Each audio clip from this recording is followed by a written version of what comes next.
Hello, David Zaritsky for the Bond Experience. Welcome back. Let's take a moment to really acknowledge the fact that James Bond without action is kind of like, well, it's just Downton Abbey, really. You've got to have really great action as a part of these films. It helps in the escapism, the wonderment, and it's really driven the franchise. So I wanted to talk about action today, but well, it's not a subject that I can talk about just by myself. So I've invited two individuals that I think have an amazing action background. We can start to pick apart the pieces of the Bond franchise. The first one is actually an author, a researcher, and this is his latest book, Ever Heard of Evel Knievel by John Autry. And our next author who I'm bringing on is not just an author, a doctor, and a podcaster, all-around Bond fan, Lisa Funnell, holding some incredibly pertinent books in what we're going to be talking about today. And so I'd like to bring them on board without further ado, John Autry and Dr. Lisa Funnell. Welcome. Hello. Hi. Now, by the way, short introduction, because I want to get to the meat of the matter of really talking about action with you. But John, what I've loved is you've made action and stunts a part of your research. Tell us a little bit about your YouTube channel. Well, the YouTube channel has been going. In fact, this year, it's 12 years it's been going behind the stunts.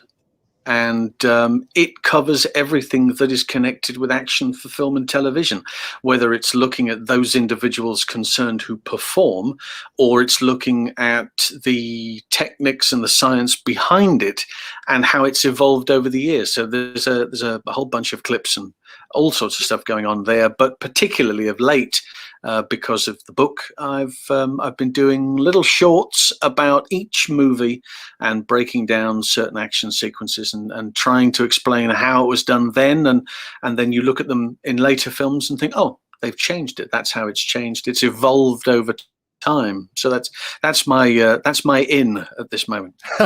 Your claim to fame. That's my claim to fame. Dr. Lisa Funnell, which I'll affectionately call Lisa for the remainder of this. But, worth noting the fact that you too, I mean, we've had great conversations and you said what really brings you back to the Bond films is the action. And you've not only written about this, you've taught about this, you've podcasted about this.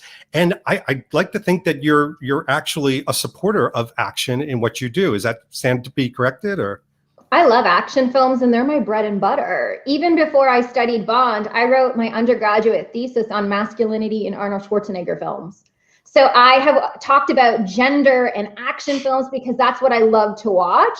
And then of course I've talked about men, I've talked about women, I've talked about performance and everything that John is saying. Like, I'm just fascinated by his approach. I can bring a particular lens, but I don't have the technical know-how and I can't dissect a scene in terms of its component parts. So I'm super excited to talk to John today and see what we can come together. We can cross the streams here. Yes, that's my absolutely. Ghostbusters metaphor. I like that. No, that's actually a really good one. Well, we're going to start to cross the streams because here's what I'm doing today. We're going to take a page from Skyfall, and I'm going to basically be your action psychiatrist MC. And I've pulled together a few incredibly random action scenes from movies, which I think as Bond fanatics, I don't hesitate to say that about you in the most wonderful way, you will recognize, and let's just talk about them. What kind of emotions do they incur? What do you remember about seeing them for the first time? I'd love to get your opinion because these are very, very individual, how everybody treats these. So without further ado, let me take a look at this. One moment. And here we are. So obviously, I would imagine, as you hear helicopters above me, don't anybody panic. This is not going to turn into an action scene. I didn't think that warrant was still outstanding, David. I promised you there would be there orientation here more than just right. verbiage. Yeah. So looking at this, I mean, first of all, John, let's start off. What film is this from? We'll play a game. A game? Okay. Well, it's from Skyfall. And what's interesting, certainly from my point of view, is the way in which he goes from the sequence itself. The shot is, of course, taking or trying not to hit the young lady there with the glass on her head, trying not to Severine, and then the takedown of those around him. And it's edited in such a way. With a lot of these shots you see in films, the edit improves the sequence. Now, I have seen some raw footage of the take of this, and it's been practiced over and over and over again to the point where it is as fluid as can be. And the shot you see on film is very much the shot that you see in the movie. So the concept of the Daniel Craig movies, doing it for real, getting it done as he's been taken through, he's gone through intensive training, and they have rehearsed that to the point where it can be rehearsed no more. He is as good as the character he's portraying, or indeed the professionals who are surrounding him or teaching him as an actor, Daniel Craig, to do this. And it's extraordinary work, I must admit. It's and again, blink of an eye, but they would have taken maybe weeks, possibly months, to get that to that speed and to get it right. That's the whole thing about putting the money on the screen. They do it there. Lisa, what do you think? I mean, you see this. I mean, obviously you remember the action moment. Your thoughts? I have a lot of thoughts. So in terms of my action background, I feel as though I like the fact that Daniel Craig is a body-based James Bond, right? It's all about his body, how his body is acting, reacting, responding to pain. And in this scene, you have him, in a sense, recovering from, the issues that he's had in the past, not being able to hold a gun and shoot straight. So he's going through his own personal issues there. And then he's utilizing the body of another man as a shield. And so for me, there's just like a lot of body focused here that I think is definitely typical of the Daniel Craig era, but I like how they utilize bodies in this respect. And then to pick up on something else John said, the rest of the scene in the context has to do with Severine and her being disposable in this particular film. If you took Severine out of the film, I don't think it would have that much of an impact, in my opinion. And so just to see her and her body and what it represents, it represents a body that has been sold, a body that has been traded and abused, and it's a body that is considered disposable by Silva, where he's doing sort of the shot practice. And then she is the focus of that. And it's interesting when we talk about framing of action. When my students watch Skyfall, they don't know that she has died. Some of them don't register because it's so quick with just the way that it's shot, with just seeing her body go limp in terms of its fragmentation. So they're not even sure. They think, because I asked them about, the women of Bond, do they survive? And most of them get it wrong because it is a blink and you'll miss it shot. And I think the editing there is just not strong enough, but the rest of the action is really body focused. So I think it's a very interesting scene. I like that a lot. It's interesting because what I've heard from a lot of people is they have mixed feelings about this, which is why I wanted to kick it off with this action scene. In one way, it's Bond, and John, you described this very well, being total badass. I mean, he's taking out these guys. How much was he kind of fooling his, kind of his weakness, if you will, in this scene? But on the other point, they're like, oh my gosh, Severine, we hardly got to know you. And was it really necessary, for that whole interaction with Bond, not saving her, but maybe even sacrificing her in a way? There's a great deal of bluff going on here as well, because he's trying to, it's not the fact that he's a marksman. He's a world-class marksman. He can hit a target. That's not an issue. But he doesn't want to hit this target very clearly. And he certainly doesn't want to risk it on the basis of the weapon that he's using, which is a period piece weapon. So the idea that he has to miss. Okay, so he misses, never thinking for a moment that Silva's going to go bang and then finish the job for him, Right. So there's the shock, there's the emotion, there's everything is taken up in those few frames leading up to that image. And then what the carnage that takes place afterwards, in him almost saying, right, okay, that's wiped the slate clean. I've sorted this out. And then the helicopters do the rest, That's right. I knew you were going to. Have something to say about this. Well, let's go to the next image, because you're not done by a long shot. So here we go, and we've got the next image, which of course is GoldenEye, and the train explosion. And Lisa, we're going to go with you first here. You know, you've got a big smile on your face. Sorry, I like GoldenEye. Yeah. You know, it's interesting what this reminds me, and some of the work that I've done has really looked at how women in Bond films have evolved. And when I think about Natalia Simonova, she is somebody who has her own, in some ways, action-ish sequences, although I'd say Michelle Yeoh is the first one to have like a true action sequence on her own fight sequence. But Natalia Simonova certainly has to, you know, dodge things falling, and she saves herself at the beginning of the film. And so I've always had a lot of respect for her character and her ability to avoid fire.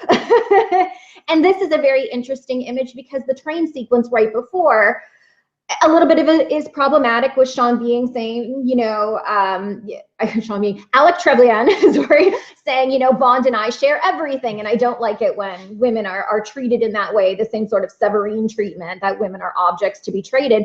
But you have the two of them working together, and she's doing the technical stuff, which Bond cannot do.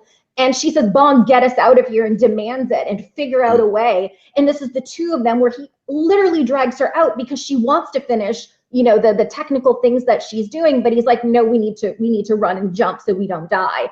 And I love seeing both of these actors committing to the jump. Like, you look at her face, I don't know what Bond's doing, but I'm looking at her face and I believe that they are running, committing to that type of a jump. And seeing, when you see actors' faces doing action, that is a guarantee for me of the real, right? If you don't see faces, it's most likely a stunt person doing it. But in this scene, I just love both of their commitment. And this is, to me, is a true partnership. The two of them need each other, yin and yang. They cannot complete this mission without each other. So Lisa, I feel like you were in my head when I chose this, because I do feel there are some moments in the Bond franchise that really do show excellent partnership, both men and women together doing things. And I think this is like, we're using our skill sets. I'm using my gadget. I'm using my, thinking resourcefulness, and you're doing the tech skills, but also she's feisty as hell in this, and that face, I think, captures it perfectly.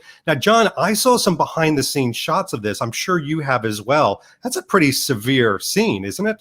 It is. It's shot on the Near Valley Railway there at Peterborough, and is firstly, that's a real explosion, and they are really in that shot, and what's also interesting is that Isabella Scorupco is so encased in the character that she realizes, having been spoken to by Martin Campbell, that the distance from the explosion to there means that they would have had to have exerted a great deal of energy in order to get to where they are now. So that she is, for the following scene, so that the dialogue sequence, so that she has enough reality about the whole thing and is taking lots of deep breaths. She was running up and down the whole time before the take, just running up and down, and then eventually coerced Pierce into doing similar sorts of exercise. So running up and down so they could both do that dialogue with a little breath behind them. Now, of course, the first part of that sequence is them dropping through the hole and climbing out from the bottom. They've tried it. The actors have tried it. It hasn't quite worked, and Wayne Michaels and Tracy Edden have done it for them. So they leave the shot from underneath, and then the running away from camera is these two. And there's again another behind the scenes moment where that explosion is so graphic that debris is falling on top of the camera position, and a guy comes in and quickly whips away a flaming piece of board which has landed just on top of the camera, and the two of them are lying there, So it's very real, but Simon Crane, the coordinator, in conjunction with Martin Campbell, says we've got to get it real. We've got to do it for real. Let's make sure that they do it. And they're as committed as the characters are to get away from that explosion. Yeah, it's a very memorable sequence. There's no doubt about that. We'll put a link up because I do find it fascinating. And you're right. She's, sitting there to prep, jumping up and down and trying to get all sweaty. And he's sitting there at first, just kind of straightening his tie. Exactly, I know you got to look good, Pierce, but, get into the moment here for sure. Yeah. And by the way, oh, God, sorry. No, I was just going to say that from a, this is not Stanislavski by any stage of the imagination, but what it is the two of them making a decision in conjunction with the director, and the director says, "You've got to run like hell. Your life depends on it." And that's exactly what they're doing. And in order to prepare, she's prepared to do as much as possible. And says, "Well, if I'm doing it, you're doing it too," and drags Pierce along as well. I love it. All right, let's go to the next one. Okay, and once again, I'm going to have to start with Lisa on this one first, because Lisa, my body language is like, yeah. I mean, first of all, there's so much for you to talk about here. We could probably end the video with this one picture, but why don't you just begin wherever you feel like you would like to? Well, we're going to begin with Michelle Yeoh, because Michelle Yeoh is an amazing bona fide action star in her own right. She, at this point, was a huge star in East and Southeast Asia. She's somebody who started with Girls with Guns films, somebody who demonstrated her ability with traditional Chinese weaponry. She had a background in dance and was great with choreography, but just her skill set is quite impressive. To pick up the action style choreography. And then, of course, shifting into Tomorrow Never Dies, I've always read this as being just like taking Michelle Yeoh's like character in Hong Kong action and transplanting it into James Bond, just because I feel as though like the film can't contain her. Every time she's on the screen, my eye is attracted to her, whether it is the red coat or the action that happens. And with this scene, yes, the two of them are riding this motorcycle, and of course it takes two of them to do it. But when I think about the labor, the action labor, she's the one who's constantly moving from the back of the bike to the front of the bike. She's doing the physical labor while Pierce Brosnan's Bond is doing the driving, and driving is important. But she is somebody who has such a background in terms of stunt work that this type of action is what I love from her. And this type of action, I think, really elevates this scene. I love it. I loved when you discussed this. There's a podcast out there that I quite like, and I like the people a lot as well, Dressed to Kill podcast. And you had a great discussion around this scene where I didn't even know this, but I guess they were each told as actors separately that you're going to be on the bike steering it. And so that's why you had that real kind of go after it in a very authentic way. Is that true?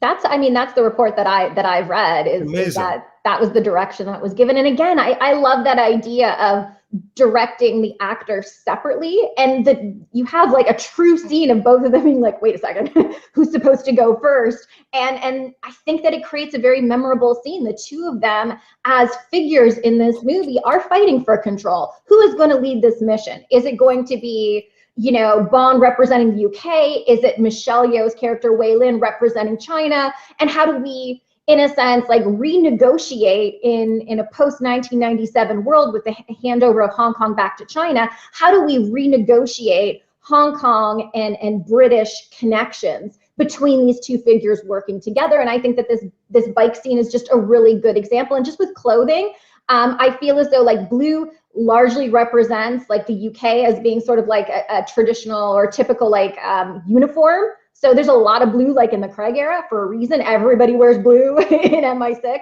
And then of course you have red being associated oftentimes, sometimes problematically, but with China in terms of their flag and stuff like that. So just throwing that all out there. John, do you gush over this action moment just like Lisa and I do? Well, I do for varying reasons. I must admit, I will touch for a moment on wardrobe.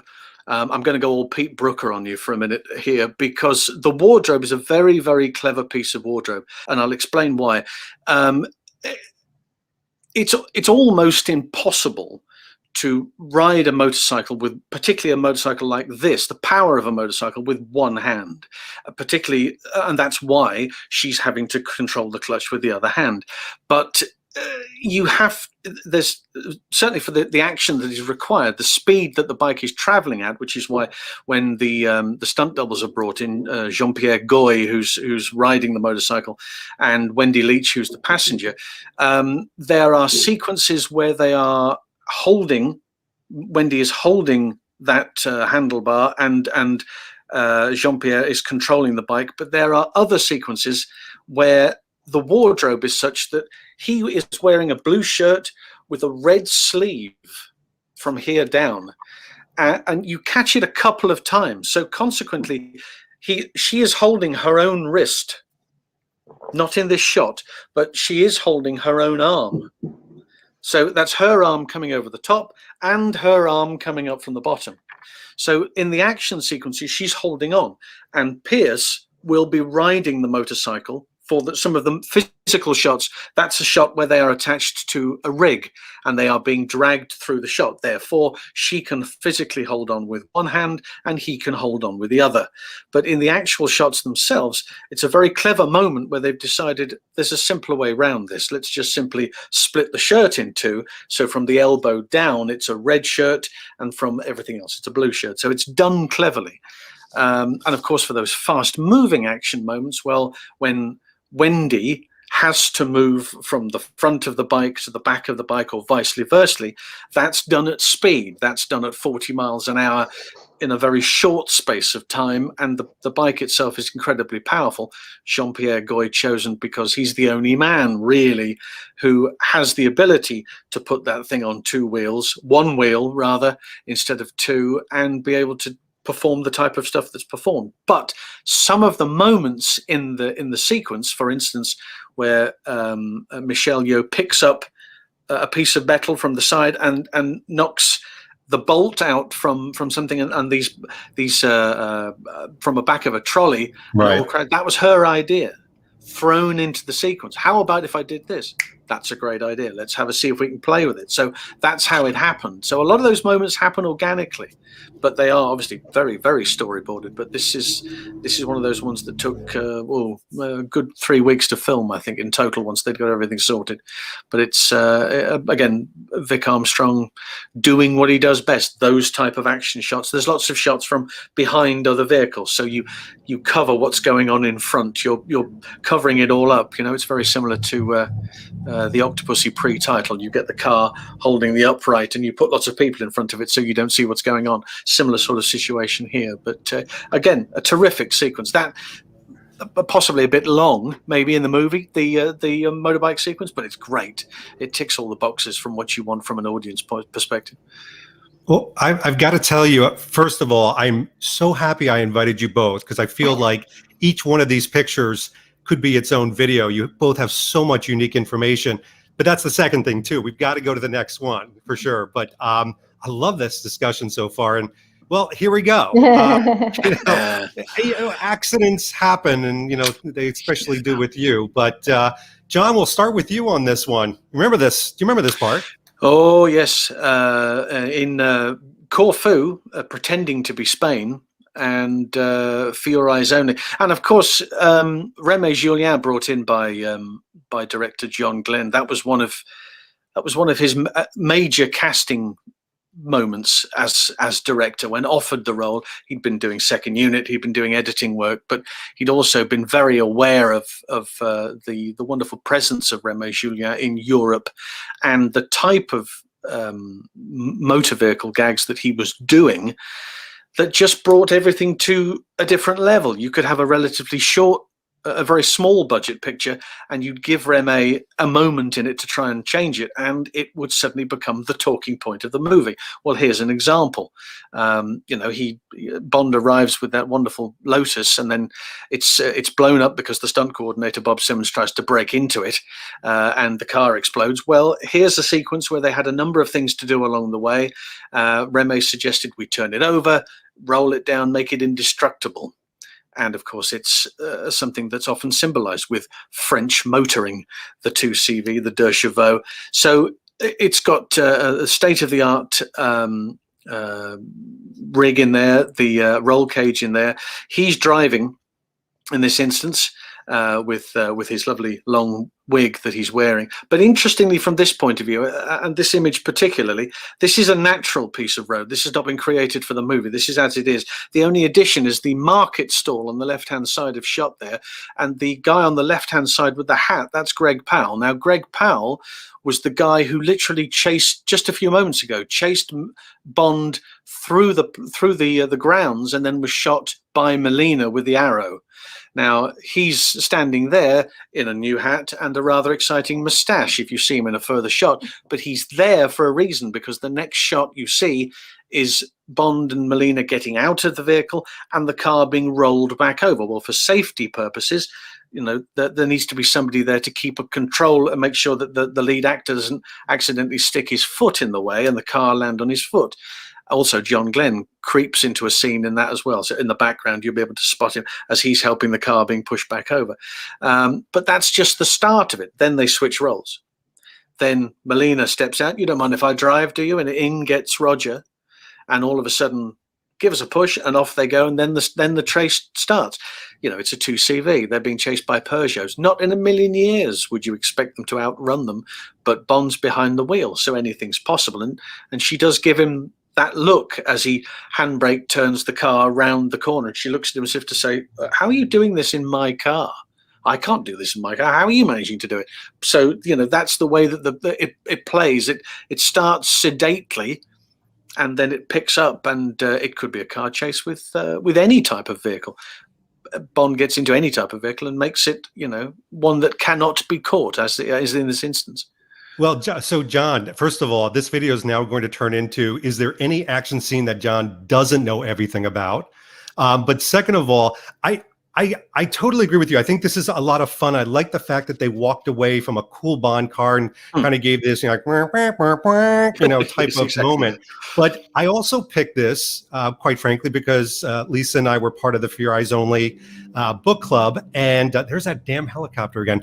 And one of the things we talked about was Judy Havelock in the book versus Melina Havelock here in the film. And I do think there are moments where, you know, somebody could kind of raise an arched eyebrow in an action scene. For example, Melina starts out driving, and then Bond kind of takes over, to your point. And even that whole thing of like, everything's better with Bond on it, you know, like butter. But Lisa, what was, you know, kind of how can you still love this action film? Do you kind of analyze it a little differently? You know, yeah. So I think that our conversation from talking about this in the book club, from her having a sports car to having her show up in this car, I think is a huge way of just like, I don't want to say to put her down, but it definitely is a step down, because when we think about cars and car culture, Bond meets women and he gets excited by women who are dangerous drivers. And this is something that's been part of the Bond franchise before this, and it's something that's definitely there well after. And so for this to be her car rather than say any sort of sports car, I really feel as though it's a step down for her. And it reminds me of, was it Herbie or Kirby, the car that could like drive itself? Kirby, yep. Kirby, Yep. right? It reminds, I can't help but think of that in that type of a moment. And it's funny because we've talked about how serious this film is. This is probably the most serious Bond film in the Moore era, right? There's a lot of gags everywhere else. But I think that for me, my question is like, why is this the gag associated with her and her driving, right? When other women have had better cars, other women have demonstrated it. And I feel like part of me just feels as though a lot of the humor here is a little bit more at her expense than her being involved in it. And so I have a little mixed feelings about the Bond taking over and being like, I'll drive and I can drive better. And I get Bond's amazing, but I just don't like sometimes that it takes away from women when driving is a signifier of identity for women and compatibility with Bond. Sure. There was a moment when I initially thought, having looked at it a couple of times, that maybe it was a hire car, because obviously it's supposed to be Spain. So she's come all the way from Corfu. And I thought, okay, well, maybe it's just, you know, a cheap hire car. But then the moment when it rolls down the hill and she says, go backwards, forwards quickly. How would you possibly know that if that wasn't your car? You know, I'd barely be able to start the thing properly. If I had a hire car, I'd be stalling the whole thing all the time. But she knows, go backwards, forwards quickly to get it into reverse. And it's, you know, it's column control. It's all a bit weird. So I'm assuming it is her car. But it's a good point. It's not as though, you know, she's been given you know, the Jinx Jordan special. You know, she's been given, you know, this old thing, you know, that well, you know, do your best with this. But I suspect that maybe it's well loved, and that's why she's thinking, well, this is not something that I can normally do in this vehicle, you know. Yeah. Well, let's do something. Let's put a little bit of wound cream, some salve, if you will, and go to this. Wound cream. Well, Oy, oy. we'll go to this picture and see if this makes up for kind of the Roger moment or not.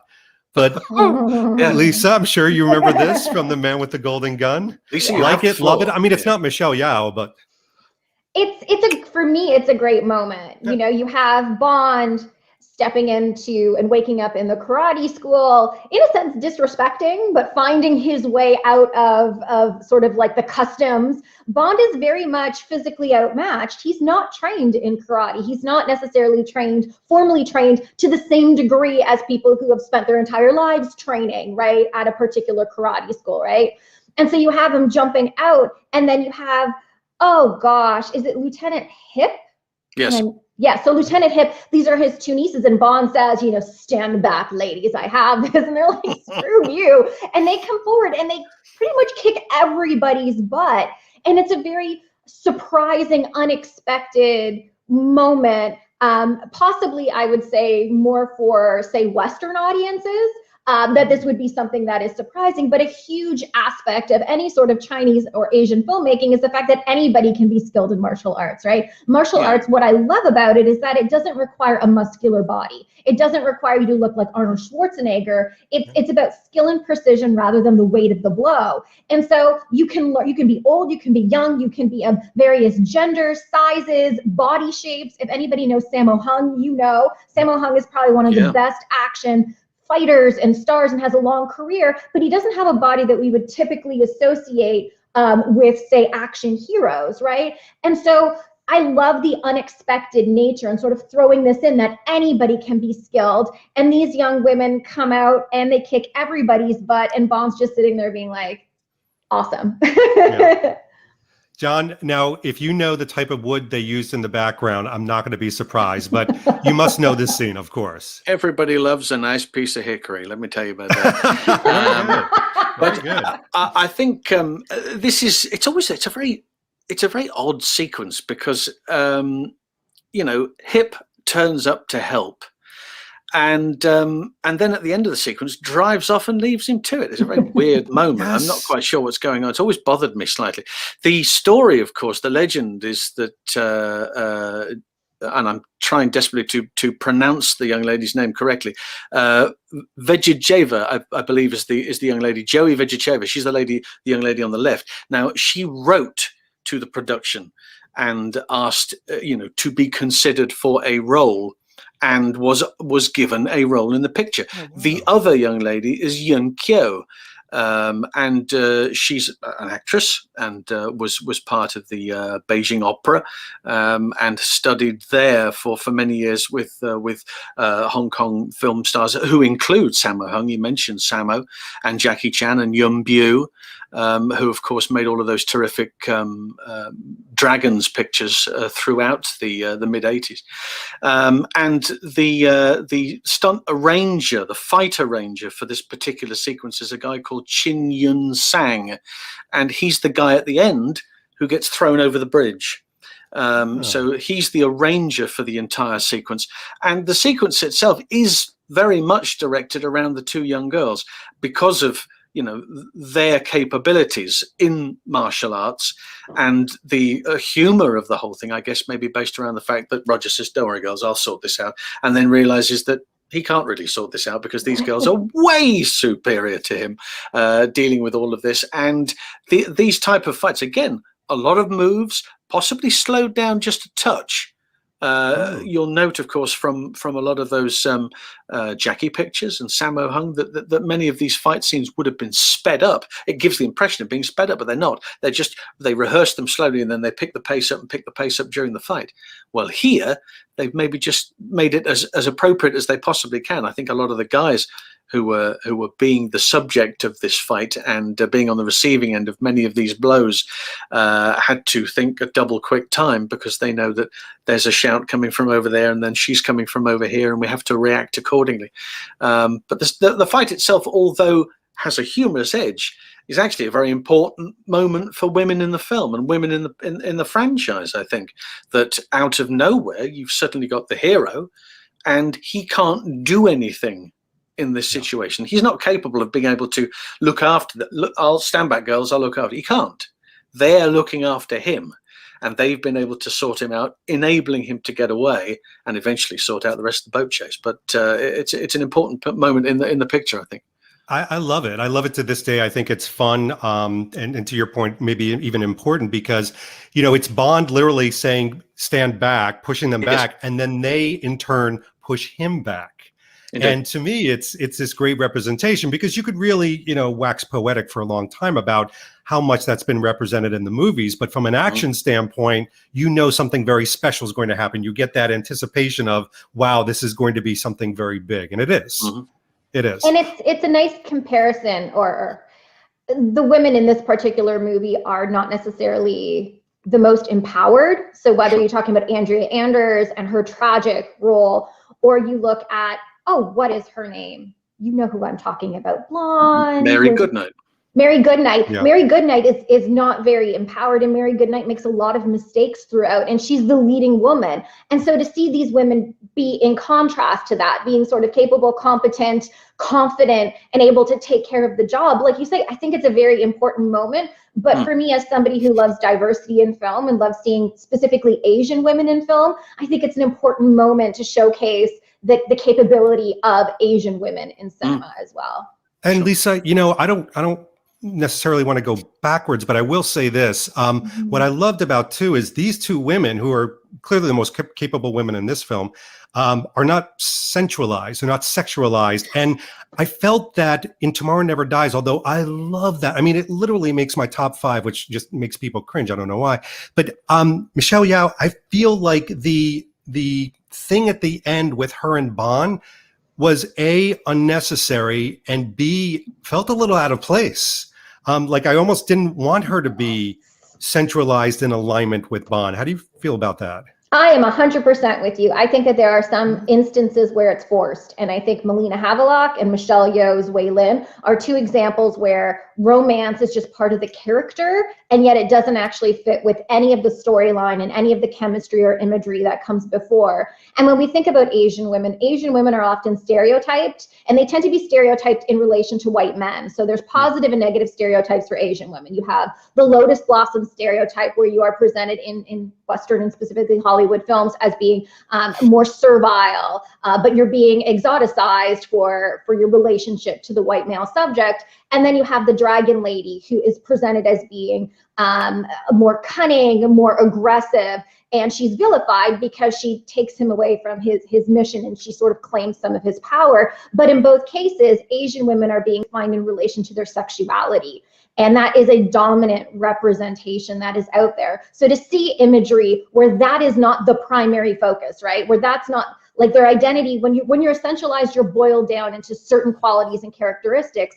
And when sex and sexuality are not that for Asian women on screen in the 1970s, that matters. And I think that is my anger when it comes to Tomorrow Never Dies, because Michelle Yeoh's character is not presented as being sexualized or fetishized. Her body's not placed on display. She's somebody who's very action oriented. She's someone who's incredibly beautiful, right? She can be incredibly beautiful, but she doesn't always have to be placed on display. And I felt her character totally circumvented sort of this notion that the Bond girl is a predetermined sexualized role. And then you throw in the end, and I always think of Aki from You Only Live Twice, who says to Bond, like, I will be happy serving under you. And so to see Michelle Yeoh's character literally under Bond, it always reminds me of that. And yeah, I'm not a fan. So everybody watching this video that clicked on the thumbnail for action, they're like, this just got deep. Really? John, we're going to have you back when Lisa and I host the sensuality of Bond. Cool. By the way, this next image, so the next image, before I even bring it up. Is there a disclaimer here? It's not a disclaimer, but I'm almost thinking, being Bond fans, you could almost guess from my description of what it's going to be before it comes up. This action scene gets dinged a lot for pacing. What do we think the action scene is going to be? For pacing? Oh, I see. It's slow. It's presumably underwater, is it? It is. Ah, welcome to Thunderball, everybody. Correct. There you go. And this isn't really about anything other than, I enjoy this scene to date still, but for many people, and for some reason, I find, and I'm not trying to do any ageism here, but especially for younger people that are used to, that type of input and action being something that doesn't create static moments. Like, I don't want to see a body slowly falling. I want to see just pure adrenaline. But John, talk to me about this scene.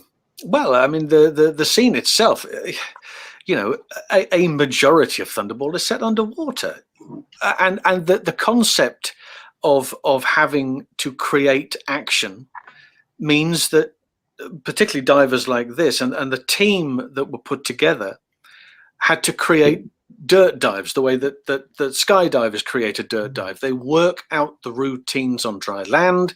Everybody knows where they need to be. They go in the water, they recreate them. Now, you have to do that to a certain point here. The pacing of the movie, particularly looking at 1965, you can't speed the frames up. It makes it very obvious that's what you're doing. There has to be a moment of calm underwater, chaos happening above you, but below it's calmer, and then this happens. Well, it's not going to be as frantic as it would be on dry land. You have to take the ocean into consideration. The ocean itself plays a major character in this. Do the same people who think that this is a bit slow and dull say the same things about Jaws, which you don't see the shark for an hour?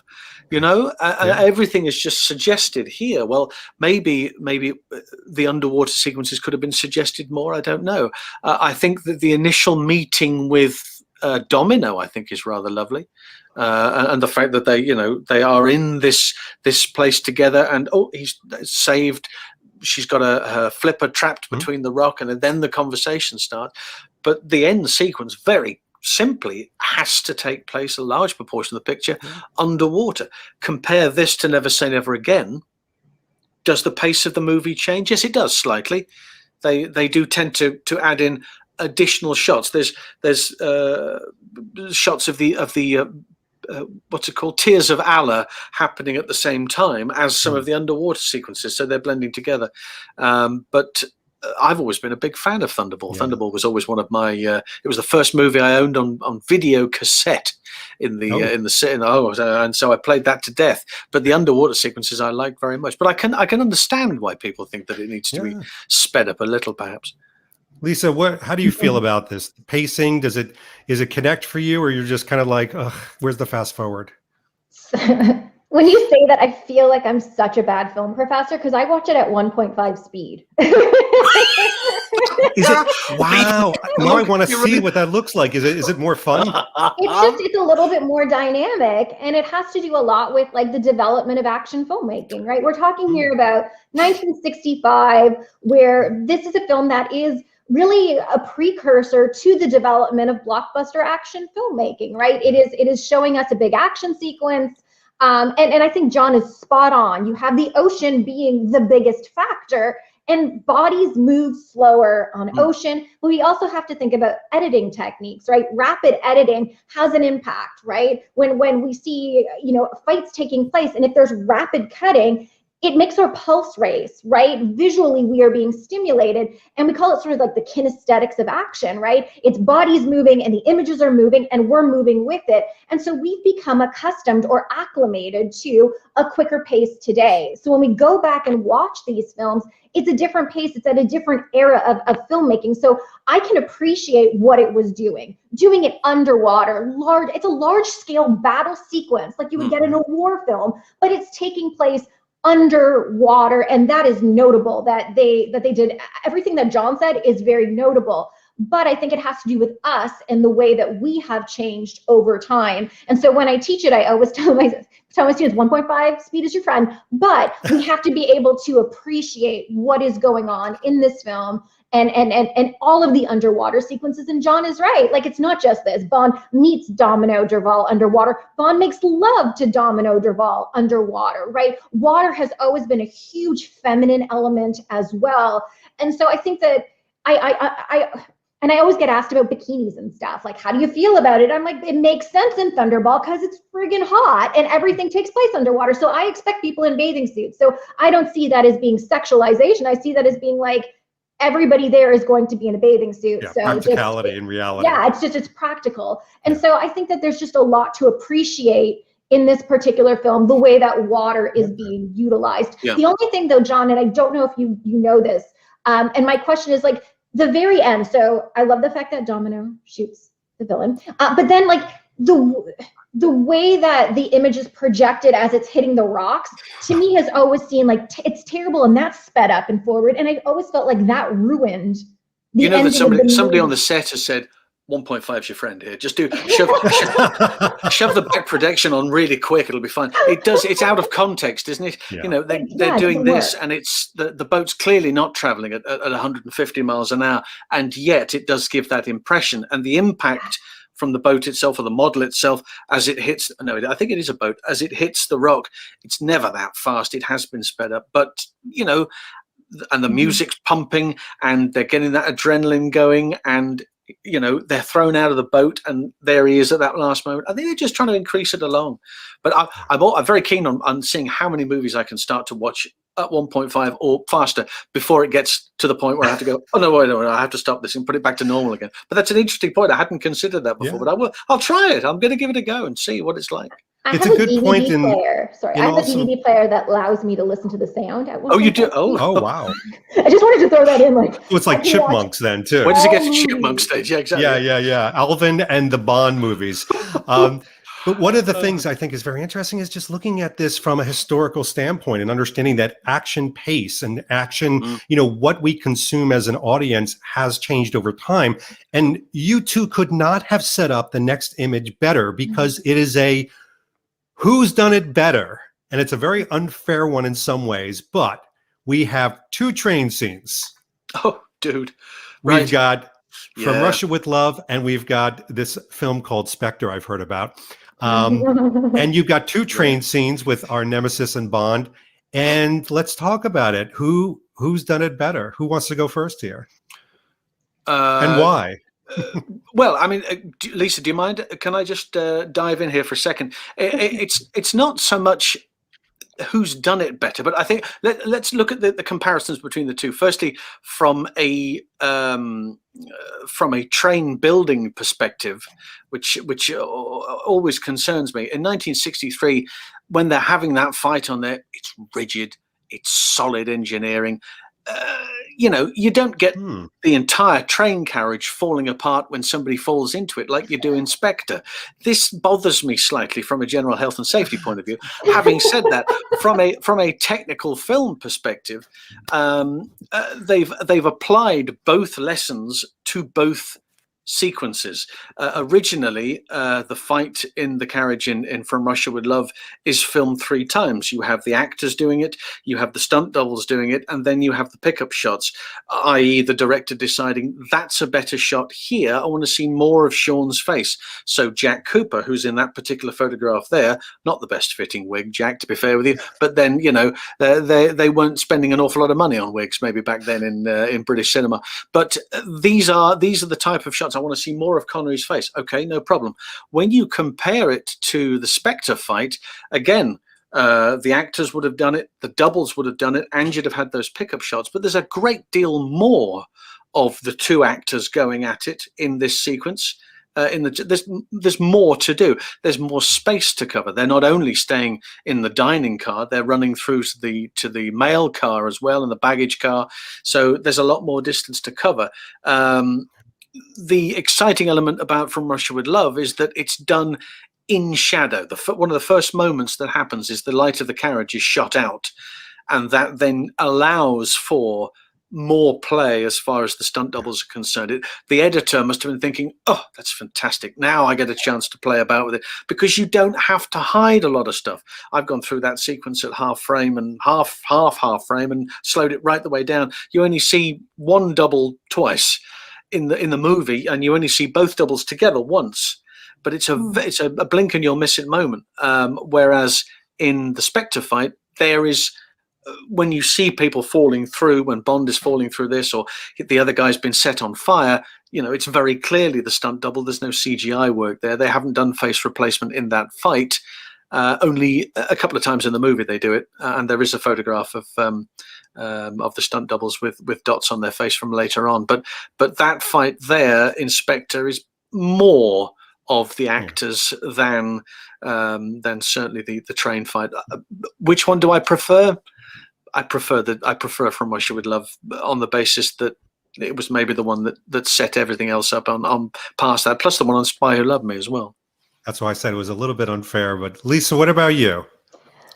So I know that is a stunt double, but Red Grant always reminds me of Daniel Craig. So just saying there's a connect. Oh. Anytime I watch it, I'm like, he looks like Daniel Craig. So I always found that interesting to have like this villain figure early on who then becomes like a template for Bond, just like in terms of their physique, their looks. And it's interesting because I do expect and would expect Daniel Craig and Batista to be doing more hands-on action, because the two of them are more hands-on in terms of the type of action that both of them have done in previous films, and one of them is a wrestler. So for me, I see that as just being like more of a wrestling move, and I would expect the two of them to have more shots and for there to be a lot more participation just in sort of like the general sense of action.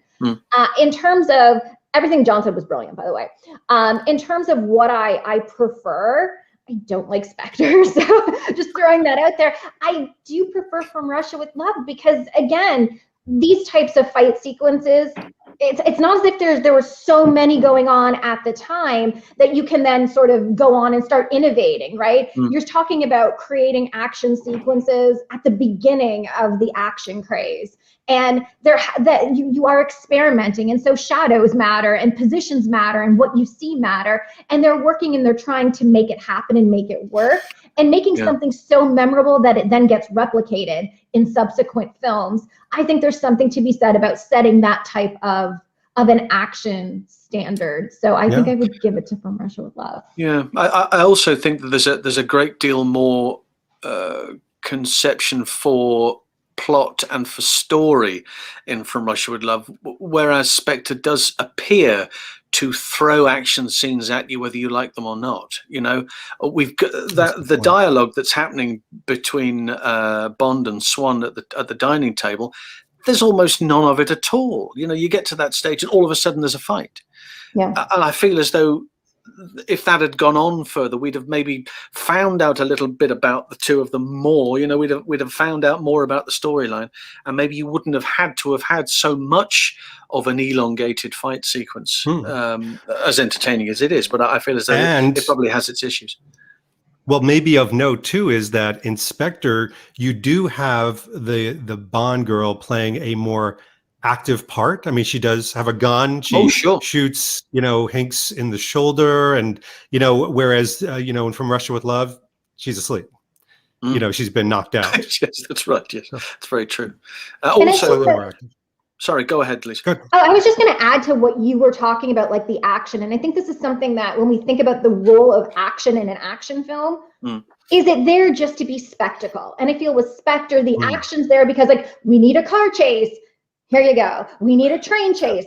Here you go. Versus this idea that action is part of the narrative. Action is also telling a story. It's bodies in motion telling us and giving us a narrative from start to finish. There has to be a purpose. And I feel as though there's a purpose in the first film. In this film, and I just don't think there was a clear narrative in Spectre. I think there were a lot of ideas and concepts that were not braided together. But we have to ask that question, is there a purpose to the action that we are seeing other than spectacle? And, let's blow up something in Spectre and make it the biggest explosion and not film it very well. And it's just that does nothing for me, right? That's just a lot of environmental destruction that just happened. Very weird. But you do see how many movies have you seen that all of a sudden there's an action scene and you think, why? Oh, I know, because they've run out of plot, or they've run out of script, or we have to fill 6 minutes. So you can see why it happens. And unfortunately, I don't think it should be happening in a franchise like this. Yeah, there are some that the Unfortunately, I tend to call it action porn, porn or action for action's sake, just kind of thrust in there. Sure. But there are ones that work. And I can't help but think about even like in the Westerns, when you suddenly have a bar fight and it leads to kind of the next image where you've got some pretty interesting scenes, but you also have kind of a Western like bar fight with glasses smashing and things like that. But Lisa, I mean, what do you think about this? Is it action for action's sake? Does it have some pretty badass moments? Yeah, and I feel as though here we are, 1989. I feel as though this is a film that is really leading into women in action, right? In a more typical way. We've had Alien and Aliens already. We've had the first Terminator. We're coming to the second Terminator. And I see Pam Bouvier as being a precursor to women playing more of a central action-oriented role in the James Bond franchise. And she's somebody who has, the big gun, and it's very phallic in nature, and big guns. I mean, a lot of action women at this time, it's the low slung gun, right? It's supposed to be there because action is typically coded as being masculine and being quite phallic in nature. And so women are possessing the signifiers of masculinity. And so she is there and she's trying to take care of herself. And I mean, when you look at the dynamics of even the bar, there are women dancing and there are women as servers. And then she's occupying this space and going toe to toe with the men in the bar who tend to be the patrons. And she's wearing a Kevlar vest. She gets shot.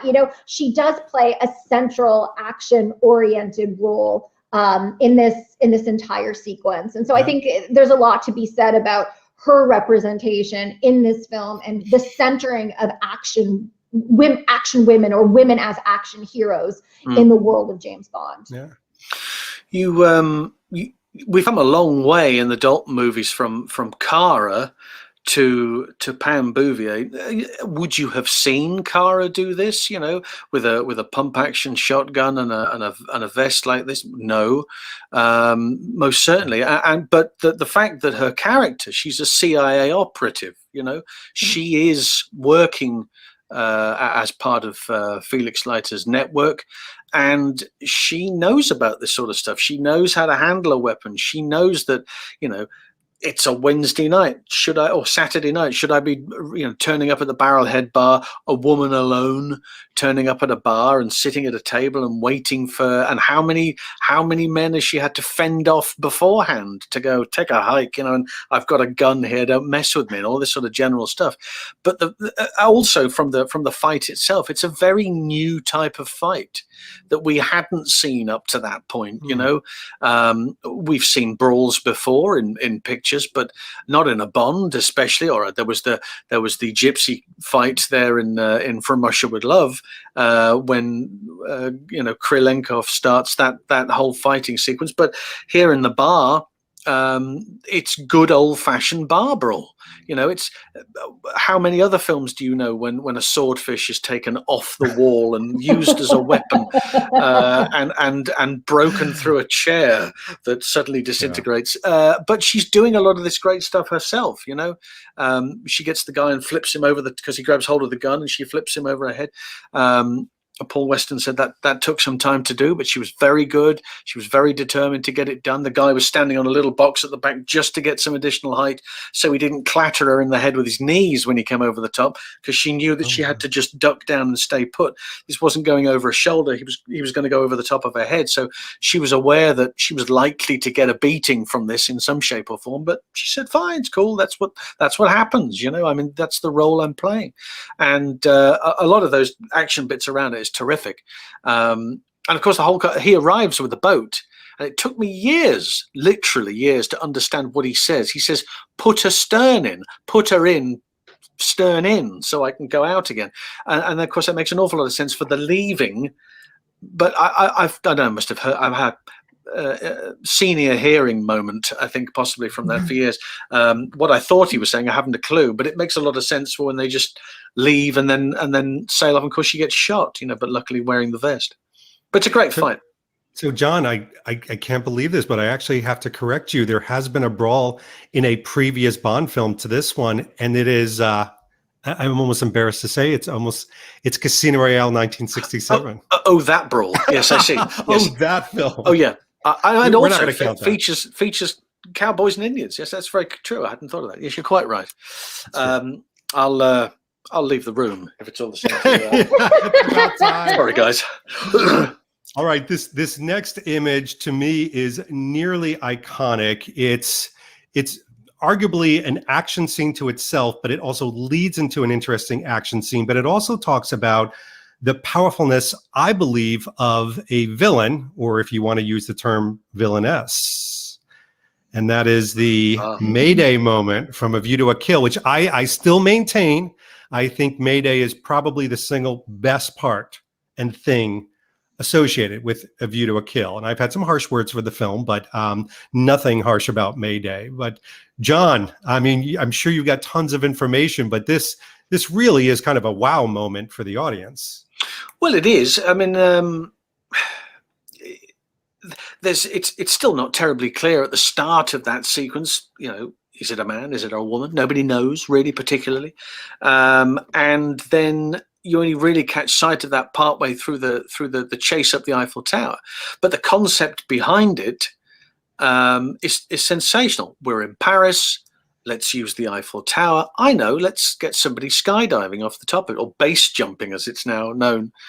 And everybody always talks about, you know, B.J. Worth and being able to jump off, and you see the little ramp at the end at the very top when he jumps off, because Michael Wilson said to him, "You're going to need to run for this." You know, Michael Wilson, a very hands-on producer, not just a case of producing and finding the money, but also very good at maths and worked out the trigonometry and said, you know, worked out the feet per second and said, you need 3.5 seconds and then pull your chute. Oh, thanks, Michael. You know, all this sort of stuff that you think, hey, this guy's really cool. He's not just a producer. He's going to save my life. But also from a coordinating point of view, this section itself is not, you know, the skydiving, that's all left to BJ and the team. But of course, Martin Grace works the section leading up to that. And at the time, 1985 in the UK, and it's UK stunt guys there's only one black stuntman on the British register, who's Clive Curtis, who joined in 1976. There aren't any. The next one that turns up is in 1987. So as you can imagine, you know, we've had a very long period of time. And so Clive Curtis doubles Grace going out onto the very clearly walking out onto the girders there before the jump, before she whips the cape off. It's her, and then she makes that jump, you know. But it's a staggering sequence, and it's so important to the film that Godley and Cream, who directed the music video for Duran Duran, thought it appropriate enough. Right, let's film the video there. You know, it's got, every time I went to Paris a couple of years after that, and I was doing exactly the same thing. You know, as a kid, you go, this is fantastic. I'm on the Eiffel Tower where she jumped. And well, I mean, I wouldn't want to do it, I must admit, but it was some leap. But again, yeah, very iconic, I think. And then the chase after it is very iconic as well. But it's great fun, the movie. I love it. Lisa, this is an introduction to what I term a very capable, and by the way, very effective and successful villain, an assassin. You know, you could almost, you know, put her head to head, and, you know, is Bond as successful as she is? But what do you think about the reveal? What do you think about the action moment? I've always loved this scene, and even as a child, it fascinated me because I love butterflies. And so right before this iconic jump, you have the scene where Bond's trying to get information. You've got the butterflies flying around with the woman singing opera. And then like one butterfly has a hook and it hits the guy in the face. And so I've always likened what this action sequence shows is a connection between the butterflies as being a killing mechanism and a butterfly as being an escape mechanism, because she does sort of take flight and fly away. So I've always seen but I've always seen a connection between like the imagery at the beginning, and it's well conceptualized that that's the imagery at the end. So I've always connected the two of them. And then when we look at Grace Jones as Mayday, who was involved in the costume design, who was very bright and colorful in terms of her costume. But for me, Mayday is the film. Mayday is an assassin. Mayday, I mean, there's issues with her representation, so I'm not going to say that there aren't some stereotypes that are involved. Very much like Zulu from Conan the Destroyer. There's a connection there between some of the imagery. But when I think about Mayday, Mayday is somebody who kills a lot of people, but Mayday is also somebody who chooses her own ending. And that never happens for women villains. It never happens. She is betrayed by Zorin. She decides, oh, you want to screw me? I'm going to screw over your plans. She's the one who uses the crank. You know, Bond's down there being like, can you carry me? And she's cranking it out. She's the one who continues on the trolley, finishes the mission that Bond's like, oh no, what are we going to do? She's like, no, I'm going to do it. And she dies on her own terms. And for me, there's something so empowering about seeing not just a woman of color in a James Bond film being bold, being brave, being strong, being feminine at the same time as strong, but having that much self-determination. I think all of that is the reason why every time I watch this film, I always think that Mayday and Zorin combined, but Mayday specifically, is the most interesting aspect of this entire film for me. And I think the franchise owners at the time knew that, because, I mean, it is the first time, statistically speaking, that a Bond girl, if you want to call her that, or Bond villain, if you will, is the same size on the poster. You've got her and you've got Roger Moore. And she looks very action oriented. She looks like a muscle, because, you know, she really came to the table with that strong essence. And I think that's why the action scenes and even the redemption action scene at the end is so powerful.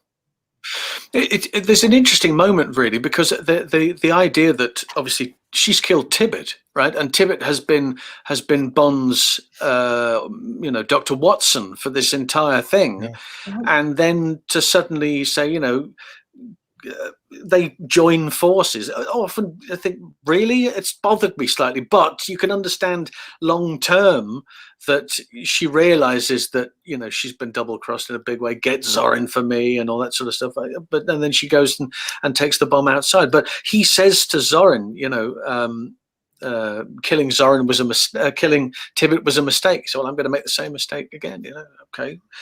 This is my friend. You've killed my friend. She did it, you know, but there's no real comeback as far as that's concerned, because all of a sudden there's a mutual thing between the two of them. The poster's an interesting concept, you know.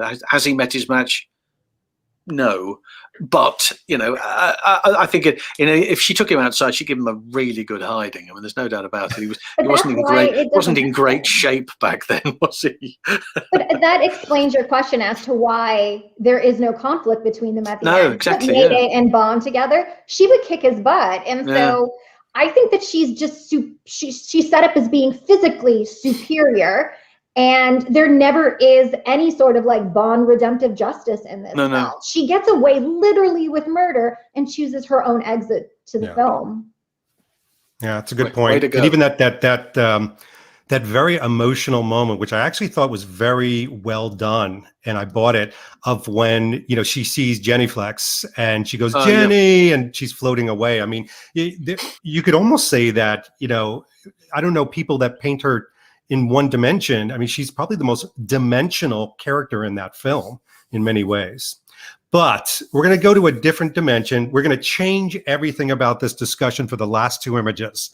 And now you can think of what we just talked about for the last hour as a bit of a warm up to this, because I'm going to do something very unfair to both of you. Is it dance? What? It is dance. It's a dance off. Here we go. I'm going to do the cabbage patch. No, it's not a. First of all, how to do the mashed potato. Yes. Justice would win that, so it's not fair. Super. No, I'm going to show you images from a movie that hasn't debuted yet. And the images we've only caught in trailers or moments. But so we here's can make what this up now. This is great. Yeah, well, it's not so much. I want to know what your hope is. You've seen the action. What are you hoping for? Maybe what you're expecting, but what are you hoping for? And here's the first image, which we've seen in several of the trailers with this character. And Lisa, I'll let you go first. Well, first of all, when I see this image, I think of the dress of Anya Amasova from The Spy Who Loved Me. So that's my first notion, that there's some sort of connection there, that she is going to then be an ally agent. The fact that this is the only image we have seen of this particular woman in character tells me that she's probably going to play a minor role in the film, that we might only get, say, one scene with her. But the idea of showing me a woman, you know, double fisting machine guns is always an exciting prospect. And you know, I think about, you know, dresses, and there's a feminine image, and of course Charlize Theron in Atomic Blonde. Like, I'm just hoping that she has a real like kick-ass type of role, where she looks a particular part. And oftentimes there's this theory, Marianne Doan's theory of the masquerade of femininity, that oftentimes women wear their womanliness as a mask to hide their possession of, say, traditionally masculine qualities. And so even Michelle Yeoh in some of her Hong Kong films would appear, you know, intentionally girly, and then like turn around and roundhouse kick a guy, right? So put him off guard, and then sort of come in for the kill.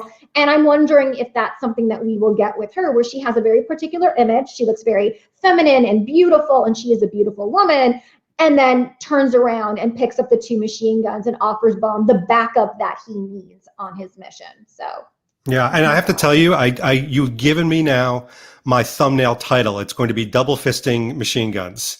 That's going to be the title of the video. What do you like? I thought I'd hear it on a Friday afternoon. If the truth be known.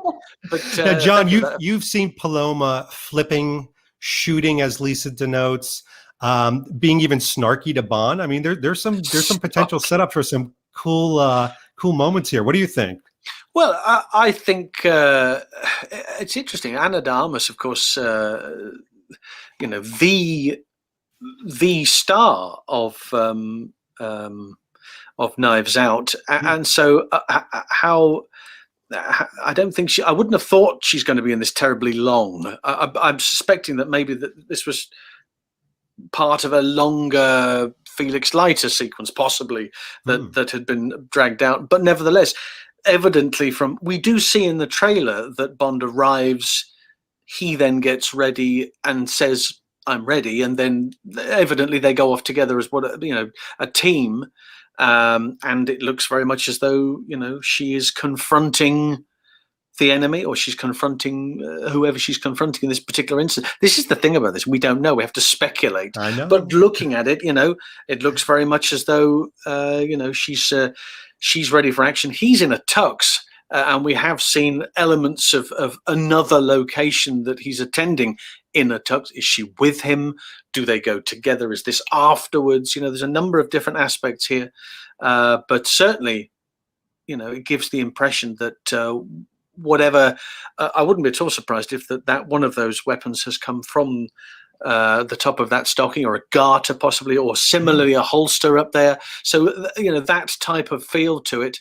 And it's going to be explosive and incredibly expensive, I would have thought. They're not going to skimp on a great deal of cash here. They're going to throw it all on screen in however long this particular action sequence lasts for. But it certainly looks as though they're going to deliver. I agree. You know, first of all, it's incredibly dynamic. I mean, this scene, obviously, excuse the vernacular, but I guess I can swear on my own show. Shit hits the fan clearly. Indeed.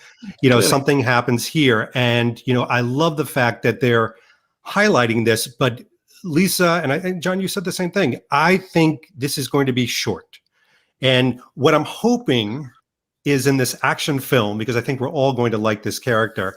I hope it's not short because something is ended short, like her life. Like, I would love to have this kind of capable action moment with this new action hero, and she says, you know, James, you're wanted back in England, or wherever he goes from here, and hands him his tickets and tosses him away, or whatever it is, as opposed to, you know, another sacrificial lamb.